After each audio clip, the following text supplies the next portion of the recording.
Hello everyone, and welcome to today's presentation.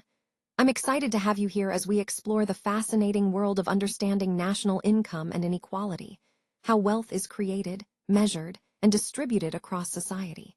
The title of our session is The Shifting Sands of Wealth. Over the course of this presentation, we'll delve into how wealth flows through our economies, how we quantify it, and what it means for social equity. Let's get started. So let's start by understanding the question, what is national income? Essentially, it's the total value of all the goods and services produced by a country over a specific period, usually a year. Think of it as the overall earnings generated within the economy. Now, this concept acts as the foundation for many economic analyses because it helps us gauge the economic health of a nation. It's like a snapshot that shows us how well the economy is doing, how resources are being utilized, and how wealth is distributed. Recognizing the importance of national income allows policymakers, economists, and analysts to make informed decisions. It connects directly to other key concepts we'll explore, such as economic growth, living standards, and development. So, understanding what constitutes national income is essential, because it sets the stage for everything else we'll discuss about the economy's performance. It serves as the primary indicator of a nation's economic health, productive capacity, and overall size in the global economy. When we look at a country's income, we're essentially measuring how much economic activity is happening within its borders. National income represents the total value of all goods and services produced within a country over a specific period, typically 1 year. This figure gives us a clear snapshot of the country's economic performance and its ability to generate wealth. By understanding national income, we can compare different economies, assess their growth, and see how well they are doing in terms of productivity. It's a fundamental concept because it connects directly to the overall economic stability and development of a nation. So, when we talk about national income, think of it as the total economic output that reflects the country's productive capacity and its role in the global economy. Let's take a closer look at what gross domestic product, or GDP, really means and why it's so important. Policymakers, investors, and institutions all rely on GDP to gauge how well an economy is performing. It's a key indicator that helps guide a wide range of decisions, from setting policies to investment strategies. When we talk about GDP, we're focusing on the market value of all final goods and services produced within a country's borders, no matter who makes them. This makes it a comprehensive measure of economic activity. Now, it's also important to understand what's included and what's excluded in this calculation. For instance, GDP accounts for intermediate goods, informal economy activities, unpaid work, and earnings from residents working abroad. These are all factors that contribute to the overall economic picture, but are captured in different ways. On the other hand, GDP specifically excludes certain components. Consumer spending, government expenditure, business investment, and net exports are parts of the broader economic landscape, but they're not directly included in the core measure of GDP's calculation. In essence, GDP is the most widely used measure of a nation's income and economic health. It provides a snapshot of the total market value of all final goods and services produced domestically, giving us a clear picture of economic activity within a country, regardless of who produces it.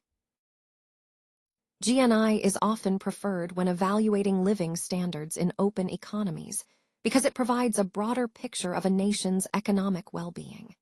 It's calculated by taking the GDP, adding the overseas income earned by residents, and then subtracting the income sent abroad by foreign residents. Now, GDP, or gross domestic product, measures the total output produced within a country's borders, regardless of who owns the resources. When we compare GDP and GNI at a glance, you'll notice that for countries with large diaspora populations or significant foreign investment flows, these two measures can differ quite a bit. That's because GNI accounts for income earned by residents from overseas investments, and subtracts the income sent abroad by foreigners living in the country.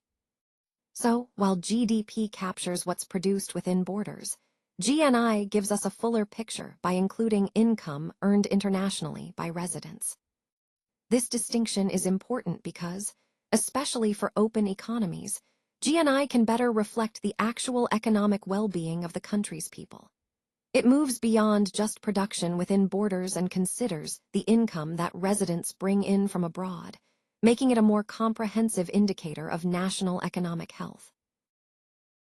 Now, while national income gives us a good measure of how much a country produces overall, it doesn't tell us who actually benefits from that production. That's a really important distinction. Understanding how income is spread across different households helps us get a clearer picture of societal well-being. It also reveals how social cohesion is maintained, and it's crucial for assessing whether our economic systems are sustainable in the long run. This brings us to what I like to call the income distribution puzzle. Essentially, it's about figuring out why income distribution varies so much and how that impacts everyone in society. Recognizing this helps us see beyond just the raw numbers and understand the real effects on people's lives. So, as we move forward, keep in mind that income distribution isn't just a side note. It's central to understanding a society's overall health and stability. Let's take a closer look at inequality metrics and how we measure the divide. When we talk about inequality, we're really focusing on the different ways to quantify disparities within a society or between groups. These metrics are crucial because they help us understand the extent and nature of inequality, beyond just surface-level observations. For example, some of the most common measures include the Gini coefficient, which gives us a numerical value of income inequality, where 0 means perfect equality and 1 indicates maximum inequality. Then there are other tools like the income quintile share ratio, which compares the income of the top and bottom groups to highlight disparities.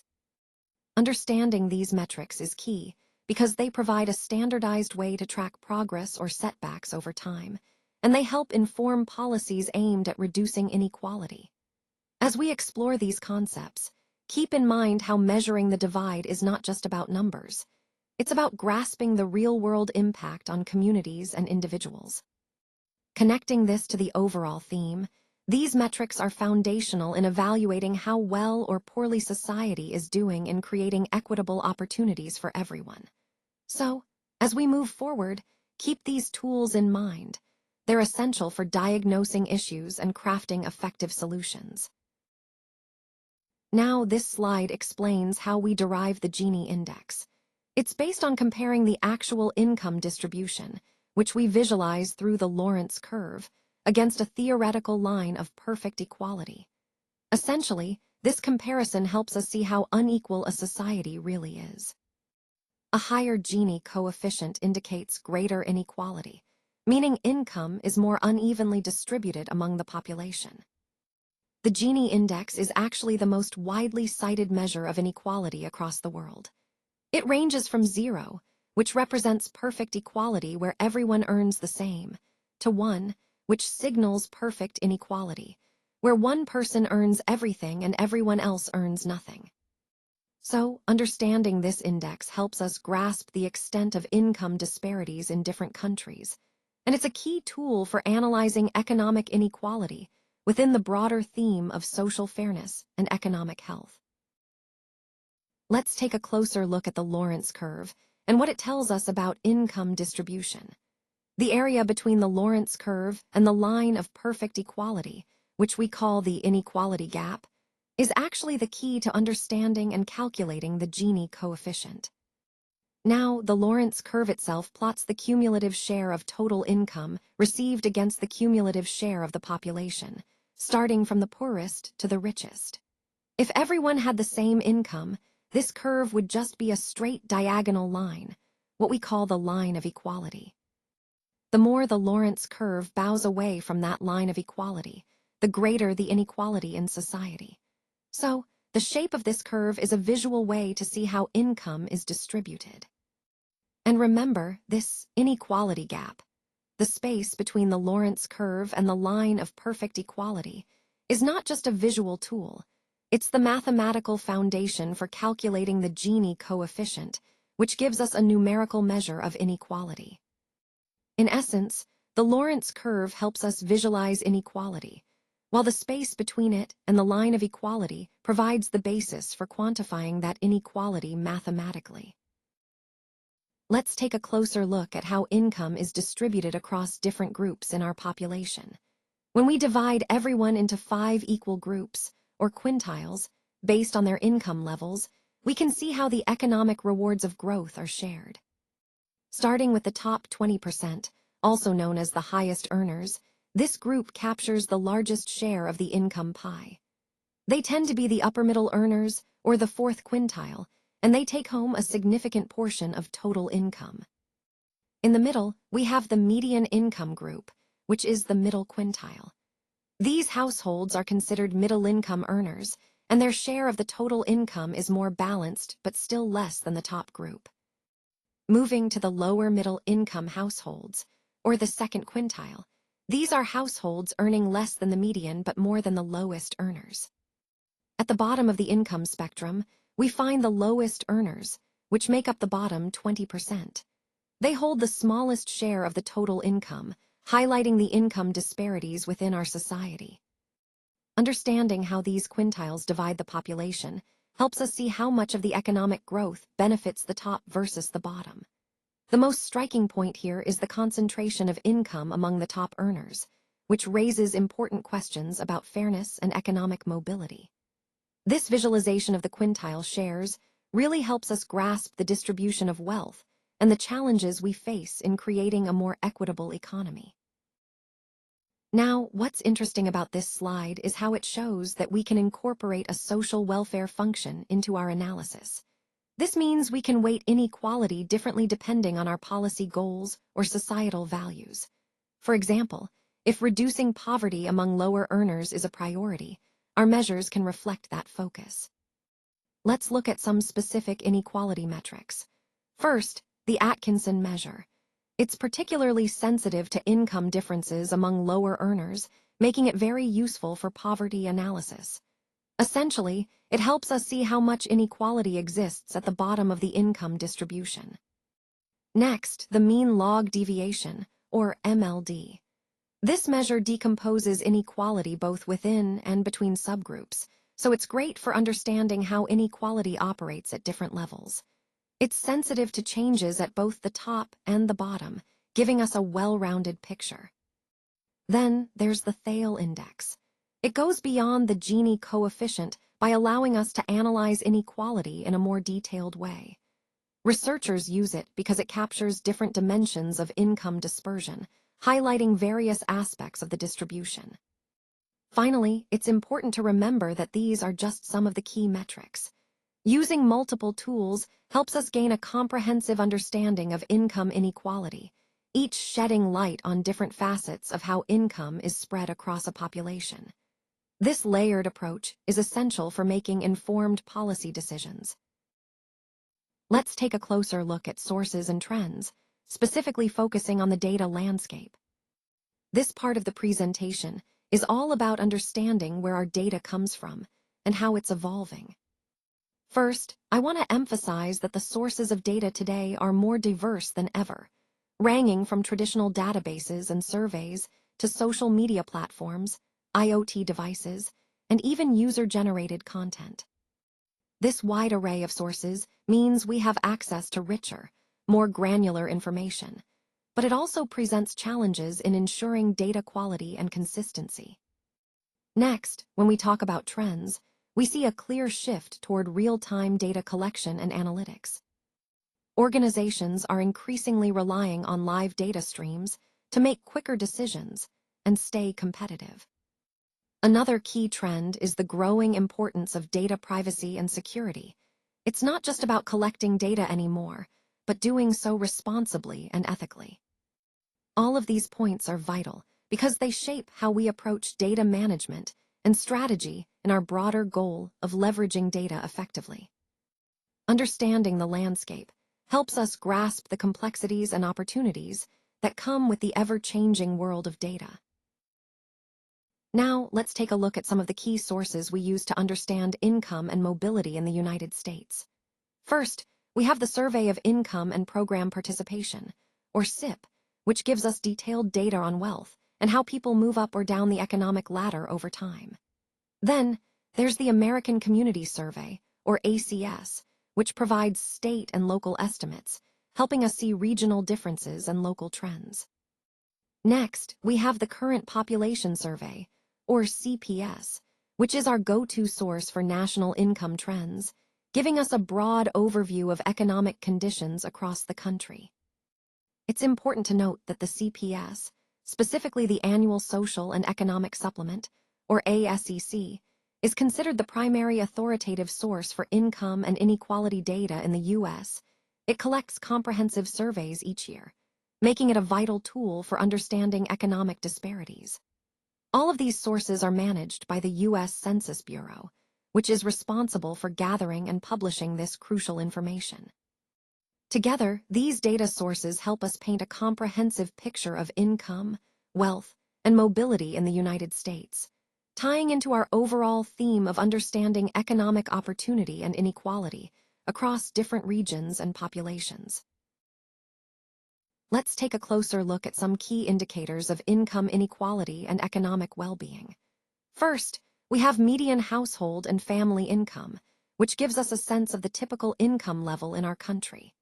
Then, we see Gini coefficients over time. These measure income inequality on a scale from 0 to 1, with higher values indicating greater inequality. Next, we look at income shares by quintile, which show how income is distributed across different segments of the population, from the lowest to the highest earners. We also examine poverty rates and thresholds, helping us understand how many people are living below the poverty line and what that line is. All of this brings us to the importance of the data source we rely on, the CPS-ASEC, or the Current Population Survey Annual Social and Economic Supplement. It's widely regarded as the gold standard for measuring income inequality at the national level. Since the 1960s, it has been running continuously, providing the longest, most consistent time series available. This long history is crucial because it allows us to identify structural shifts and long-term trends in income distribution across generations. It helps us understand not just where we are today, but how our economic landscape has evolved over decades. So, when we analyze these trends, we're really looking at a comprehensive picture of economic change, and the CPS-ASEC plays a vital role in that understanding. Let's take a closer look at how demographic details like race, age, education, and occupation help us understand who is most affected by income inequality. These breakdowns are crucial because they show us the disparities within different groups, giving us a clearer picture of where the gaps are widest. The data we use is collected annually from large samples, which makes our comparisons over different years reliable. This consistency allows us to track trends and see whether inequality is improving or worsening over time. Another key point is the geographic depth of these estimates. While the CPS-ASEC provides a solid national overview, the American Community Survey, or ACS, takes us even further. It offers detailed estimates down to small local areas, like counties, metropolitan regions, or even zip codes. This level of detail reveals how inequality can vary dramatically within a single state or city, highlighting regional disparities that might otherwise go unnoticed. Understanding these regional differences is essential for targeted policy responses. The ACS's granular data makes it possible to tailor interventions precisely where they're needed most, whether at a local, county, or neighborhood level. So, in summary, these tools and data sources give us a comprehensive view, showing who is most affected, how inequality changes over time, and where the disparities are most pronounced geographically. This layered understanding is key to addressing income inequality effectively across different communities. This slide highlights the importance of the Survey of Income and Program Participation, or SIP, as the premier source for studying economic mobility. Essentially, it helps us understand whether people are able to move up or down the income ladder throughout their lives. Unlike simple snapshots taken once a year, SIP tracks the same individuals and households over time. This allows us to see how income, wealth, and participation in government programs change at different stages of life. It's a powerful tool because it provides a dynamic picture of economic mobility, giving us deeper insights into how economic circumstances evolve. Connecting this to our overall theme, SIP helps us better understand the factors that influence economic stability and opportunity over a person's lifetime. Our World in Data provides an open-access platform that makes complex inequality data accessible to a wide audience. This means researchers, journalists, policymakers, and the public all around the world can easily access and understand this important information. By compiling and visualizing data like Gini coefficients and other inequality measures from sources such as the World Bank, Luxembourg Income Study, and national statistics offices, we enable meaningful international comparisons. This approach allows us to see how inequality varies across hundreds of countries and over several decades. Ultimately, our World in Data offers a global perspective, helping us better understand the patterns and trends in inequality worldwide. Gini coefficients vary dramatically across the globe, highlighting the wide range of income inequality we see in different regions. For example, in the Nordic countries, the Gini coefficient is around 0.25, which indicates relatively equal income distribution. On the other hand, in sub-Saharan Africa and Latin America, the Gini coefficient often exceeds 0.5, pointing to very high levels of inequality. What this tells us is that inequality isn't just about economic development, it's also heavily influenced by policy choices. Countries can shape their income distribution through policies, social programs, and economic strategies. So, the disparities we observe are a reflection not only of economic factors, but also of deliberate policy decisions. This underscores the importance of understanding inequality as a complex, multifaceted issue that varies greatly around the world. Let's take a closer look at the historical and recent trends that have shaped the current landscape. As we explore this evolving picture, you'll notice how patterns from the past influence current developments. Understanding this progression helps us see where we might be headed next. It's important to recognize that these trends don't exist in isolation. They're interconnected and part of a larger narrative. By analyzing both historical data and recent changes, we can better grasp the dynamics at play and how they align with our overall objectives. This perspective is essential for making informed decisions and anticipating future shifts in the industry. Income inequality in the United States has gone through several significant phases over the past century. During the mid-20th century, we saw a trend of income compression, where the gap between the wealthy and the rest of the population was narrowing.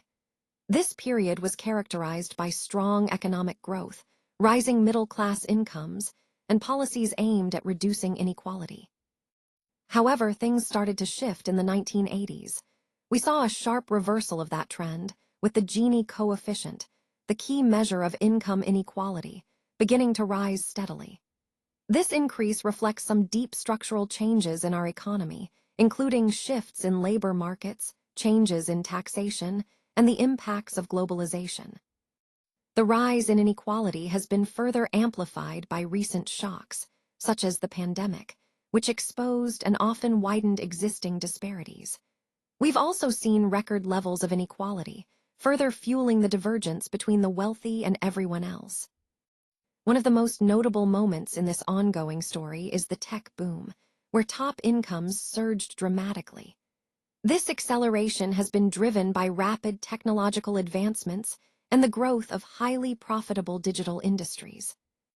Looking back, the 1980s marked a turning point with significant tax cuts and deregulation. These policies contributed to the widening income gap by favoring the wealthy and reducing the progressivity of our tax system. Interestingly, there was a period of narrowing inequality, or a stronger middle class, in earlier decades, which many see as a compression era. During this time, economic policies and growth helped to lift many Americans into the middle class, creating a more balanced income distribution. Understanding this historical context is essential as we discuss the broader theme of economic disparity and its implications for our society. It shows us how policies, global forces, and technological change have all played crucial roles in shaping income inequality over time. So, here we see that the top 0.1% of earners experienced even steeper income gains, and this was largely driven by investment income and capital gains. What's really striking is how the share of income captured by the top 1% has changed over time. Back in the 1970s, they took home about 10% of the national income, but by the 2010s, that figure had doubled to over 20%.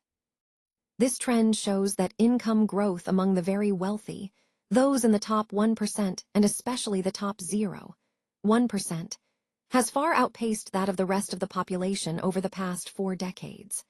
It's driven by factors like executive compensation, financial market returns, and capital gains, which tend to accumulate more rapidly at the top. And this isn't just about income inequality in isolation. It reflects a broader shift in how wealth and income are distributed, with the richest capturing an increasingly larger share of the economic pie. This pattern is well documented through data from sources like the CPS ASEC and IRS tax records, highlighting a significant and ongoing trend of the rich getting richer. Let's take a closer look at the shifts in the job landscape over time. Middle-skilled jobs have really hollowed out, which means we're seeing fewer of those in-between roles. This has created a growing divide between high-skill, high-wage jobs and low-skill, low-wage jobs. Essentially, the middle ground is disappearing, leading to more polarization in the job market. Now, this polarization is also tied to union membership. Back in the 1950s, about 35% of workers belonged to unions, but today, that number has dropped to under 10%. This decline weakens collective bargaining power, especially for low-wage workers, making it harder for them to negotiate better wages and working conditions. When we look at wages, median real wages for workers without a college degree have hardly grown since the 1970s, even after adjusting for inflation. That's a clear sign of wage stagnation for a large segment of the workforce. And while the incomes of the very top have surged significantly, those at the bottom of the income distribution have experienced little to no growth, or even declines, in real wages. Several factors contribute to this trend, including deindustrialization, the erosion of union influence, automation displacing routine jobs, and cuts to minimum wage purchasing power. So the question is, are the poor getting poorer? Unfortunately, for many, the answer is yes. These economic shifts are making it harder for low-wage workers to improve their living standards, exacerbating income inequality across the board. Over several decades, we've seen a really striking change in the income trajectories of America's top earners compared to the bottom half of the population. What's fascinating, and also concerning, is how these two groups have moved in opposite directions. The top 1% has seen their incomes grow substantially, while the bottom 50% has experienced stagnation or even declines. This divergence is at the heart of today's inequality debate because it highlights just how wide the gap has become. It's not just about individual fortunes. It's about how this growing divide impacts social cohesion, economic mobility, and the overall fabric of our society. Understanding these patterns helps us grasp the broader social consequences of inequality and why addressing it is so crucial for our collective future. Let's take a look at the recent trends in household income and inequality, as reported by the Census Bureau. Starting with the latest data from 2024, we see that the report focuses on labor market normalization and how wage dynamics are evolving after the pandemic. It's important because it gives us a snapshot of where the economy stands now and what the future might hold. Looking back to 2023, the data shows that income has stabilized overall. However, there are some nuances.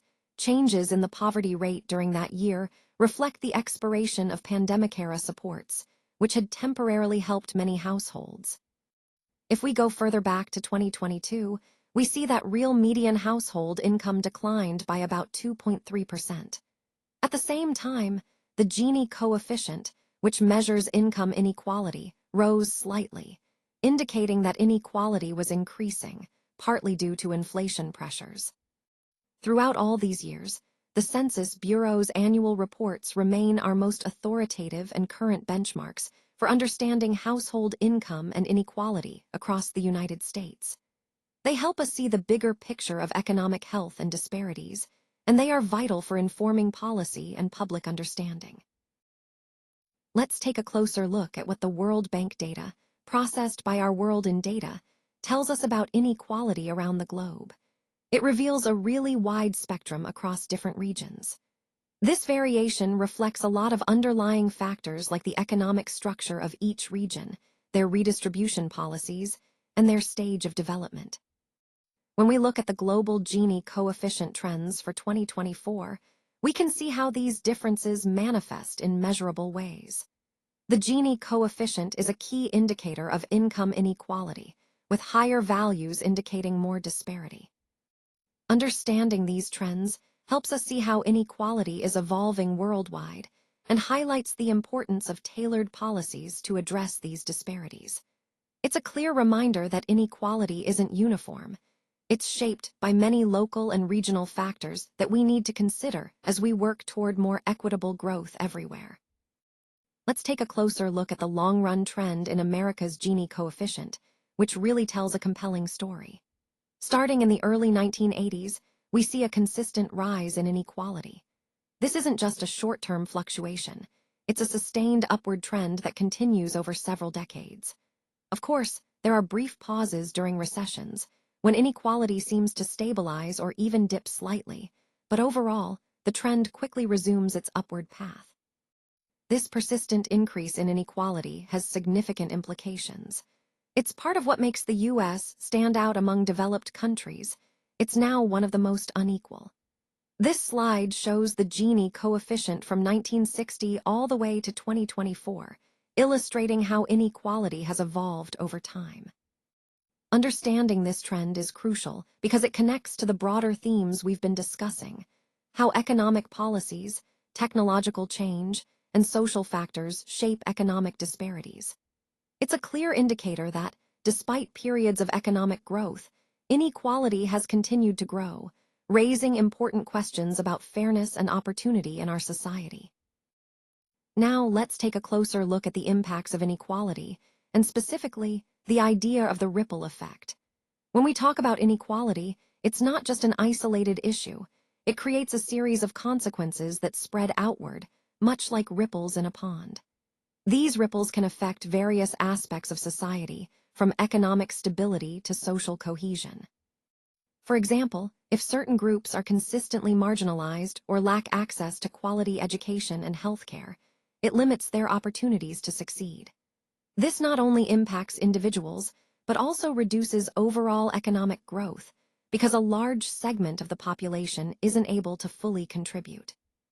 Furthermore, inequality can fuel social tensions and divisions, which can lead to increased conflict or unrest. So, what starts as a disparity between groups can escalate into broader societal issues, affecting everyone. Understanding this ripple effect helps us see why addressing inequality isn't just a moral imperative, but also essential for creating a more stable, prosperous, and cohesive society. It highlights the importance of tackling these disparities early to prevent larger problems down the line. Some economists believe that a modest level of inequality can actually encourage innovation, because it creates incentives for people to work harder and take risks. However, others argue that when inequality becomes extreme, it can actively hurt economic growth and resilience. The relationship between inequality and economic growth is quite complex and often debated. For example, high levels of inequality can concentrate purchasing power among the wealthiest, who tend to save rather than spend. This can depress overall consumer demand, which is a key driver of economic activity. Additionally, when lower-income households have limited resources, they often invest less in education and skills, which can reduce long-term productivity and innovation. So, while some inequality might motivate certain behaviors, too much can create barriers to sustainable growth and stability. This highlights the importance of finding a balanced approach to economic policies that promote both innovation and broad-based prosperity. Research has shown that income inequality is linked to higher levels of violent crime. When people feel relatively deprived compared to others, it can increase social strain, which often leads to more criminal behavior. So, in areas with greater inequality, we tend to see more crime. But the impact of inequality doesn't stop there. It also correlates with worse health outcomes across the board. For example, higher inequality areas often have lower life expectancy, higher infant mortality rates, and poorer mental health among residents. These disparities highlight how social inequality can affect our overall well-being. Another key point is intergenerational mobility, the ability for individuals to improve their economic status compared to their parents. Higher inequality is associated with reduced mobility, a phenomenon often called the Great Gatsby curve. Essentially, in more unequal societies, it's harder for kids born into lower-income families to move up the social ladder. Finally, income inequality creates what sociologists refer to as a two-tiered society. This means that life chances, such as access to education, healthcare, and economic opportunities, diverge dramatically depending on your birth circumstances. So, inequality not only impacts individual lives, but also shapes the broader social fabric, reinforcing divisions and disparities. This all ties back to our overall theme of understanding how economic disparities influence societal stability and cohesion. As we look at this slide, it's clear that increased economic inequality has significant political consequences. One major effect is the rising political polarization along economic lines, which means people's political views are more divided based on their economic status. This division often leads to an erosion of trust in our democratic institutions, making it harder for society to function cohesively. We also see regulatory capture, where wealthy interests influence or even control the rules and policies, often at the expense of the broader public interest. This can lead to a populist backlash, especially from groups that feel economically marginalized or left behind, fueling further political instability.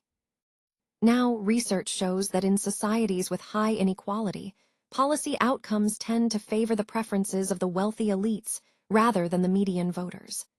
This creates a feedback loop where economic and political power reinforce each other, deepening existing divides. Rising income inequality has profound implications for democracy itself. When wealth is concentrated, so is political influence through campaign financing, lobbying efforts, and control over media outlets. This can skew policies away from what the majority actually wants, threatening the fairness and legitimacy of our democratic processes. So overall, these dynamics highlight how economic disparities are not just about money. They fundamentally shape political power and influence, and they challenge the core principles of democratic governance. The visual metaphor here is quite stark. As the economic distance between the wealthy and the rest of society increases, we see the social fabric start to fray. When economic inequality widens, it doesn't just mean people have different bank accounts. It actually affects the bonds that hold our communities together. This growing gap undermines shared institutions that we rely on, like schools, local governments, and community organizations. It also chips away at our sense of common purpose, those values and goals that unite us as a society. And ultimately, it threatens our collective sense of destiny, the idea that we are all moving forward together. When the social fabric weakens, it becomes harder to sustain healthy democracies. Without strong, connected communities, trust erodes, participation declines, and democracy itself can become more fragile. So, in essence, economic inequality isn't just about money. It's about the social cohesion that keeps our societies resilient and vibrant. This slide highlights how crucial it is to address these disparities if we want to preserve the democratic values we cherish. Now, let's look at the mechanisms behind these disparities. There are multiple factors at play here. For example, Unequal access to healthcare means that some populations don't receive the preventive or timely treatment they need, which can lead to worse health outcomes. Chronic stress from economic insecurity is another critical factor. When people constantly worry about making ends meet, it can take a serious toll on their health over time. Neighborhood environment effects also matter a lot. Things like housing quality, safety, and access to healthy food can all influence health. And finally, differential exposure to environmental hazards, such as pollution or toxins, can disproportionately impact lower-income communities. Epidemiological research consistently shows that countries and regions with higher income inequality, when we control for the average income, tend to have worse health outcomes across nearly every indicator. This means that it's not just about how rich a country is, but how that wealth is distributed. Now, let's consider the case study on inequality and health outcomes. It really highlights how these social and economic disparities directly translate into differences in health. So, understanding these mechanisms helps us see why addressing inequality is crucial for improving public health overall. Let's now turn our attention to policy and solutions as a way to address the divide we've been discussing. This slide highlights some of the key strategies and initiatives that can help bridge gaps and promote more equitable outcomes. First, effective policy making is essential because it sets the framework for change. Well-designed policies can create opportunities, reduce barriers, and foster collaboration across different sectors. Next, solutions need to be multifaceted. That means combining policy changes with community engagement, education, and technological innovation. When we approach the divide from multiple angles, we're more likely to see sustainable progress. It's also important to remember that solutions should be inclusive and adaptable. What works in one community might not be as effective in another, so tailoring approaches to local needs is crucial. Overall, addressing the divide isn't just about policy in isolation. It's about creating a comprehensive strategy that unites different efforts toward a common goal of equity and opportunity for all. Let's talk about some of the key debates in tax policy today. The discussions mainly focus on what the optimal top marginal rates should be, how we treat capital gains, and how we handle corporate taxation. The interesting thing is, evidence suggests that if we design progressivity carefully, we can actually reduce inequality without significantly hurting economic growth. Progressive tax systems require those with higher incomes to pay a larger share of their income in taxes. This isn't just about collecting revenue, it's about funding public goods, social services, and transfers. These benefits, in turn, help lower-income households and promote social equity. So, in essence, progressive taxation serves a dual purpose. It redistributes wealth to create a fairer society, and it also funds investments that benefit everyone. By balancing these aspects, we can work toward a more equitable economy that still encourages growth and innovation. Let's take a look at how various programs work together to support those most in need. Medicaid and ACA subsidies, for example, extend healthcare coverage to people who might not otherwise afford it. This is crucial because health access is a fundamental part of overall well-being. Similarly, housing subsidies, including vouchers and public housing, help reduce the financial burden of housing costs for the lowest-income households. Stable housing is key to health and stability, so these programs play a vital role. On the food front, programs like SNAP ensure that low-income families and children have reliable access to nutritious food. This helps prevent hunger and supports healthy development. When it comes to employment, unemployment benefits provide temporary income replacement. This support allows job seekers to find suitable re-employment without facing extreme hardship, which is essential for economic recovery and individual stability. All these programs together form a robust social safety net.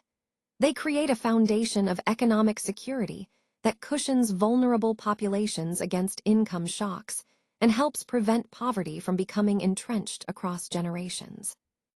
Overall, these interconnected supports are vital in building a fairer, more resilient society. Let's take a closer look at the pros and cons of minimum wage policies. On the positive side, increasing the minimum wage can lift incomes at the bottom of the income distribution, which helps reduce poverty and can also boost local spending, as low-wage workers have more money to spend in their communities. However, there are potential downsides too. Some low-wage workers might experience reduced hours or even job loss if employers cut back due to higher labor costs. That said, most recent research suggests that these disemployment effects are generally modest, especially at moderate wage increases. The core of this debate really revolves around finding the right balance, considering local costs of living, how wages are indexed to inflation, and how effects vary across different sectors and regions. Now, a statutory minimum wage sets a wage floor, which means it guarantees even the lowest paid workers a baseline income. Evidence from the US and other countries indicates that moderate increases in the minimum wage tend to raise earnings for low-wage workers with limited negative impacts on employment. So overall, minimum wage policies can be an effective tool for supporting low-income workers, but they need to be carefully calibrated to minimize potential downsides while maximizing benefits. Let's explore how we can prepare for the evolving labor demands through lifelong skills. As the job market changes, continuous learning becomes essential. One key aspect is affordability and reducing student debt, making it easier for more people to access education at all levels. Higher access is crucial. By bridging achievement gaps that often correlate with income, we can create a more equitable workforce. K-12 quality education provides the foundation for developing cognitive and social skills, which are critical for success later on. Investing in early childhood education is particularly powerful, as it shapes long-term economic mobility and helps reduce inequality. All of these elements, education and skill development, are interconnected. They serve as long-term tools that not only prepare individuals for the workforce, but also promote economic opportunity for everyone. Ultimately, by focusing on these areas, we can build a more inclusive and adaptable economy that benefits all of us. Effective reduction of income inequality requires deploying multiple complementary policy instruments simultaneously. No single lever is sufficient on its own. You see, tackling inequality is complex, and it demands a coordinated approach. The most successful societies tend to combine several strategies. These include progressive taxation, which ensures those with higher incomes contribute more, robust safety nets that support those in need, quality public education that provides equal opportunities, and strong labor market institutions that protect workers' rights.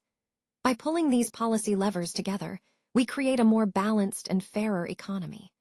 This approach aligns with our overall goal of fostering inclusive growth and social stability.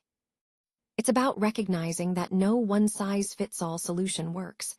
Only a combination of efforts can make a real, lasting difference. Let's talk about how closing preferential tax rates on investment income, which often benefit the wealthy the most, can actually help improve both government revenue and fairness in our society. By making these changes, we can ensure a more equitable system that doesn't favor those with the most resources. Next, we have capital gains reform. This involves taxing the profits made from selling assets like stocks or property, especially when wealth is transferred at death. The goal here is to limit what's called dynastic concentration, in other words, preventing the same families from building up enormous hereditary wealth across generations, which can hinder equal opportunities for others. Then there are inheritance and estate taxes. These are annual levies on the net wealth someone has above a certain high threshold. Countries like the US are proposing such taxes, and some European nations have already implemented them. The idea is to slow down the rapid growth of elite fortunes that can otherwise become almost untouchable over time. Finally, we need to consider wealth taxes, which go beyond just income. They target accumulated assets, capital, and inheritances, all of which tend to be even more unequal than income itself. These targeted policies aim to address the vast wealth held at the very top of the economic pyramid, helping to promote a more balanced distribution of resources. Overall, these mechanisms are about reshaping how we handle wealth, making sure that the system promotes fairness and offers more equal opportunities for everyone. So, what lies ahead in terms of income and inequality? Well, this slide really highlights that the future is likely to be shaped by ongoing trends and emerging challenges. As we look forward, it's important to consider how technological advancements, globalization, and policy changes will influence income distribution. We might see continued growth in wealth for some, but also persistent or even widening gaps for others. This ties back to the overall theme we've been exploring: how economic forces impact society and what can be done to promote fairness. Understanding these future trajectories helps us think critically about solutions and strategies to address inequality before they become even more entrenched. So, the key takeaway here is that the future of income and inequality is complex, but by staying informed and proactive, we can work toward a more equitable landscape. Platform-based work, like gig jobs, does offer a lot of flexibility, which many workers value. However, it also tends to erode income stability, meaning workers often face unpredictable earnings. Additionally, these jobs usually don't come with benefits like health insurance, retirement savings, or unemployment coverage, things that have traditionally supported middle-class prosperity. So, while gig work can be appealing in some ways, it also raises significant concerns about security and long-term well-being. Moving on to the gig economy more broadly, artificial intelligence and robotics are playing a huge role in reshaping the labor market. They are speeding up the displacement of routine tasks, both cognitive, like data entry or basic analysis, and manual, such as assembly line work. The interesting part is that the productivity gains from these technologies tend to flow mainly to capital owners and high-skill workers. This can lead to a wider wage gap, intensifying income inequality if no policies are put in place to distribute those benefits more evenly. Overall, these emerging trends, automation and AI, are transforming the nature of work itself. They highlight the need for thoughtful policy responses to ensure that technological progress benefits everyone, not just a select few. This theme ties back to our broader conversation about how the future of work must be managed to promote fairness and stability across the workforce. Offshoring has brought significant benefits to consumers and shareholders alike. It has allowed companies to reduce costs and expand their markets, but at the same time, it has concentrated the gains from trade primarily in segments owned by skilled workers and those who control capital. This creates a situation where the benefits are not evenly distributed across the economy. When we talk about global value chains, we're referring to how firms and wealthy individuals can move their capital across borders with relative ease. This ability limits the tax revenue that governments can collect domestically and weakens the bargaining power of workers within their own countries. Essentially, the more mobile capital is, the less control governments have over their own economic policies and labor markets. Now, regarding trade competition, importing goods from low-wage countries has a tangible impact. It tends to suppress wages and can even lead to job losses in sectors that are directly involved in trade. This, in turn, contributes to regional inequalities, where some areas benefit from global trade while others face economic decline. Overall, international trade, capital mobility, and global supply chains have generated enormous wealth on a global scale. However, they have also led to wage compression for manufacturing workers in developed economies. These workers often find themselves competing with lower-wage labor markets abroad, which puts downward pressure on their wages and job security. So, the role of globalization is complex. While it has created unprecedented wealth and opportunities worldwide, it also presents challenges, especially for certain segments of the workforce that face increased competition and economic pressure. It's important to consider these dynamics as we think about how to craft policies that promote both growth and fairness in this interconnected world. The cities and societies of the future will be fundamentally shaped by how effectively we navigate two major forces: technological transformation and globalization.